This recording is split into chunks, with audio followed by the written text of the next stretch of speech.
Hey guys, welcome to Quinn's Tree Farm, coming to you straight through the power of YouTube, right from Cornville, Maine. It's been a while. I am sorry for that, but we're back at it again. Gonna try to do some more videos this summer, and we're gonna do some tree videos for a change. It's been a long time since we've been in the field, and I wanted to share with you a video of evolution and my learning curve, okay? And I thought, what a better way to start out, since it's planting season, to show you how we've evolved in the last 5 planting seasons. We've been planting trees for 5 years now, and we've learned a lot. I've learned a lot, and I've changed my process each year. The first year we planted was 2020, and I planted 500 Christmas trees in the Auger tree kettle field. And we did them with a shovel. And I didn't have any other tools. I didn't know what else to do, so I dig a hole with a shovel and I put a tree in and go. And it took like 2 weeks to plant 500 trees. Like I do like 40 a night. And it was brutal. And I thought to myself, there's no way that people are doing this. This is not sustainable. But we did it, we persevered. And even then I learned some things that I didn't know that I learned until now. Like if there is a hole full of water, there's no point in putting a tree there because it's gonna die. And if there's a lot of holes full of water, there's no point in planting that tree field because they're gonna die. Especially when you have record rainfall after 2 years of drought. So that is my spade. And of course every farm has a spade, and you need a spade or a shovel. I think maybe that's a shovel. I don't know, you know what I mean. And that's how we started with that. So year 2, I did a little bit more research. I joined my Facebook groups. I read a lot, went to the tree meetings and found some tree mentors, and I bought a planting bar. A dibble bar, as they say. And of course the dibble bar is easy. You put it in the ground, back and forth, plop the tree in, and then take it back and you push it together. It makes a little V in the ground, and you put the tree roots in, and you try not to get them J-hooked, and then you push it together. And I did that for 2 years. And I found out a couple of things. One, I came home the first day, the very next day, and I had these huge black and blues right on my legs. And of course, that's where the dibble bar hit. And it hurt a lot. I mean, not a lot, not like a broken leg a lot, but it was uncomfortable. The dibble bar was heavy. I would build my biceps and my triceps like nobody's business during that time of year. And for the 3-2s, the planting bar was a little small. So a lot of the 3-2 stock that we get will be J-rooted. I think simply as a process of them putting the trees in the field for the transplant bed, the driver and the tractor goes along and they kind of string out. And one of the things that I found that I hated and did hurt, probably more than a broken leg, was I tried to jam the roots down into the dibble hole, and I'd get a piece of shale or slate or rock, and it would get right under my fingernail, and oh, doesn't that hurt? You know exactly what I'm talking about. You're probably cringing as I say it. So it didn't really work well, I found, for my application with those big roots. I struggled. So I wanted to do something else. So I ended up getting this auger. Now this is a Predator gas auger, pretty much one of those junk knockoff motor augers that every year you get out of it, you're more and more lucky, and it's pretty much paid for. But there are some real positives to this and downsides to this. So last year I started planting with the auger, and this year I continue. And it works really well in good soil. It does not work well in rocky soil. It will tear your arm off if you're not careful. So you always want to make sure that you hold it against your hip when you're going, because it spins this way. And it's heavy. But that brings me to my next. And I bought a bulb auger, and it's only 3 inches wide, and it's kind of a mix between the two.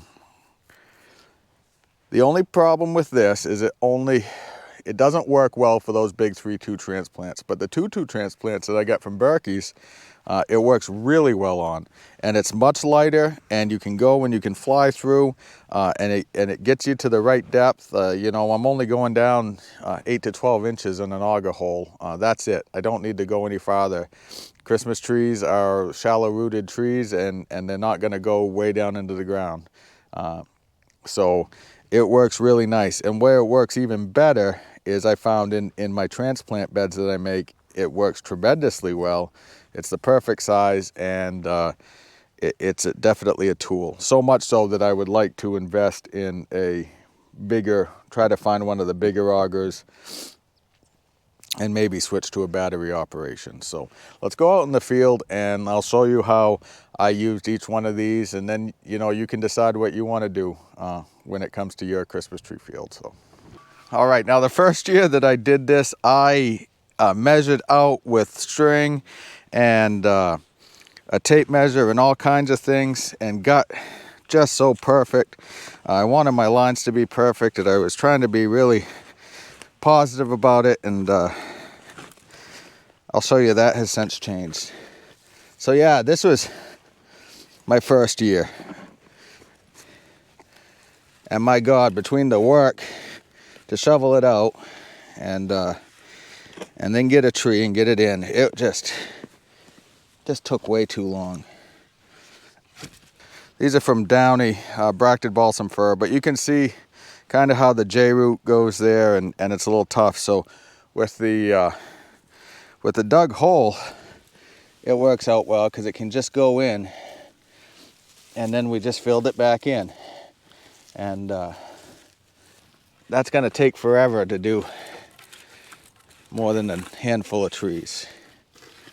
So pretend that I have a string here. It was 250 feet long, and I would put it in the ground on one side and then have 5 feet. Every 5 feet I took a mark. I made a mark with a magic marker, and that's how I did it. Now I take 2 steps.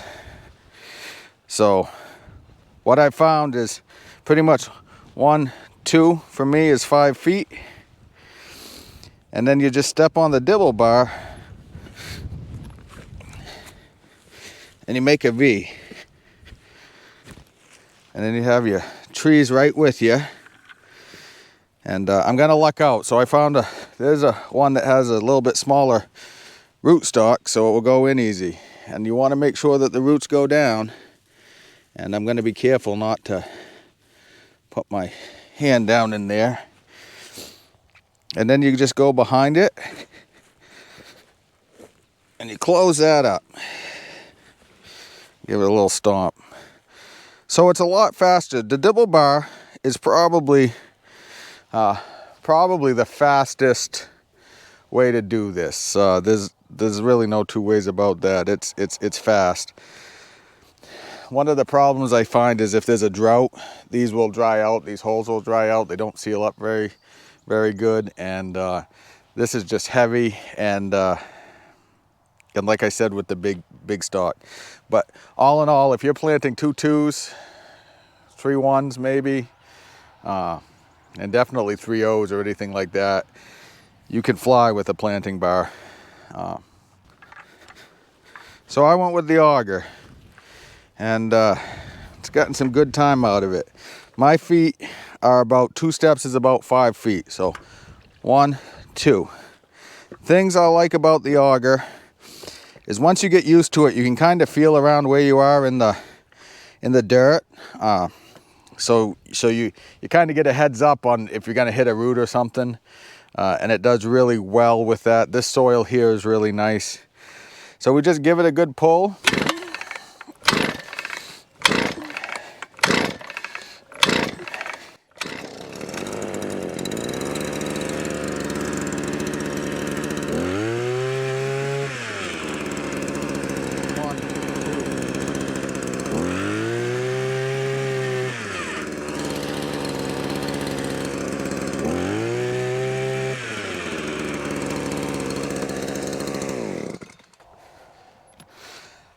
Typically what I will do in this application is just what you saw.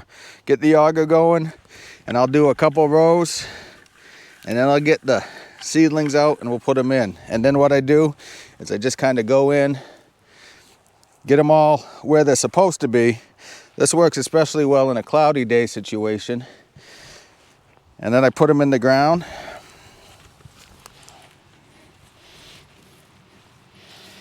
And then I cover them up. I like to keep the roots damp, and then we just cover them up. So you notice, and as I've always said, I keep those dead stumps there. This is perfect raw organic rotted material. Nitrogen, nitrogen, nitrogen.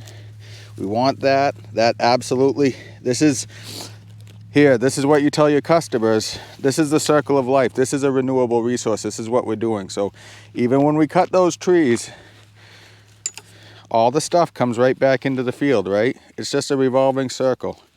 And it's okay. That's good stuff. So we got that one, and then this one. And I just go along like that, and kind of get that as pressed in as I can. Nice compacted soil, and that works really well. And I'd say overall, out of all the stuff, this is my favorite, to the point where I'll probably try to invest in a battery operated auger. All right, so this is this year's addition to the planting, and it's just, I got this at the local hardware store, 3-inch bulb planter, and I have my DeWalt drill. I leave it on level 1. It will take your arm off, so I try to hold it inside, so if it goes, it's going to go that way, and it will stop before I have a problem. 1, 2. 1, 2. You can kind of feel it where you're going to get a root or something. And the same thing, we just go down the line. Now, as you can see, we got to be careful with what we get in. That's going to be almost a little too big. So if I was doing this, it's definitely with the 2-2s, definitely with smaller rootstock. I like to twist my roots so I have the end and they go in straight, and I know they're not going to J-hook up. And they just go in there and we fill them in. And the upside to that is I just love how much easier it is on my back. It's not as heavy. When I first got into this, I was all about the 3-2s, right? Bigger, better, badder. And then as I started ordering, you can get some really nice 2-2s from nurseries that will do just as well in the field. And they have a little bit smaller rootstock for what they are, but they work well. They can be a lot easier to handle. I think to the point that while I'll still probably always have some 3-2s, I'll be ordering a lot more 2-2s. So yeah, that's what we're gonna do. We're gonna do that for another week or so. We got 3,000 trees to plant this year. I'm at about 1,600. I got Moody Field done yesterday. We got 880 in there.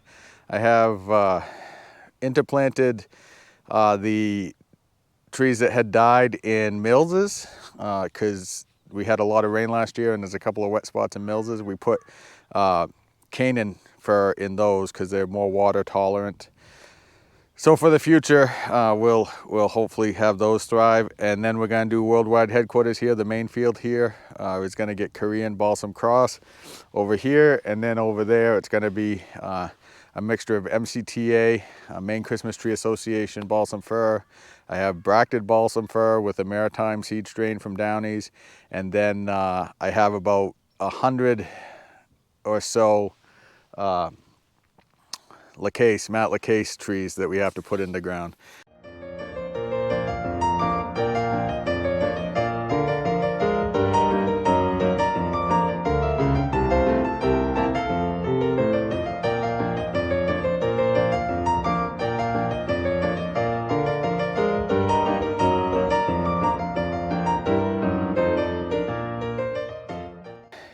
Like and subscribe to the channel if you like what you see. I'm so close. Got 975 subs. Stefani only needs like 29 more hours before he gets into monetization. I need 25 more subs. So watch Tony's videos and like my channel, and give us Christmas tree growers a good time. You know, Abby's here. Abby, you want to come say hi? Abby, come say hi, puppy. Come on. Dingus. Even though Abby doesn't care about me, you know, I'd really rather feel bad in Maine than feel good anywhere else. So there I go, my friends. I'll see you soon.